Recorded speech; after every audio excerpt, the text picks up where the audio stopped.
माणसाकडे आचारशक्ती आहे, विचारशक्ती आहे, सद्बुद्धी आहे.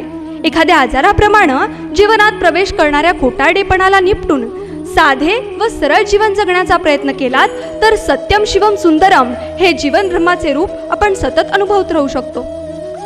माणूस राग जितक्या सहजतेने व्यक्त करतो तितक्या सहजतेने प्रेमही व्यक्त करू शकला असता तर जगण्याला किती मजा आली असती नाही.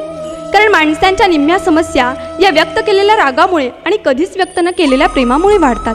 निर्णय चुकतात आयुष्यातले आणि आयुष्य चुकत जातं. प्रश्न कधी कधी कळत नाही आणि उत्तर मात्र चुकत जातं. सोडवताना वाटतं सुटत गेला गुंता, पण प्रत्येक वेळी वेगळीच गाठ बनत जाते. दाखवणाऱ्याला वाट माहीत नसते, चालणाऱ्याचं ध्येय मात्र हरपून जातं. वाटतात तितक्या सोप्या नसतात काही गोष्टी. अनुभव म्हणजे काय हे तेव्हाच कळतं. माणूस खऱ्या अर्थानं माणूस केव्हा बनू शकेल तर असे मित्र बनवा जे कधीच साथ सोडणार नाहीत. असे प्रेम करा ज्यात स्वार्थ असणार नाही. असे हृदय बनवा ज्याला तडा जाणार नाही. असे हास्य करा ज्यात रहस्य असणार नाही. असा स्पर्श करा ज्याने जखम होणार नाही. आणि असे लोक बनवा जे वेळेला तुमची सावली आणि वेळेला तुमचा आरसा बनून राहतील. कारण सावली कधी साथ सोडत नाही आणि आरसा कधी खोटं बोलत नाही.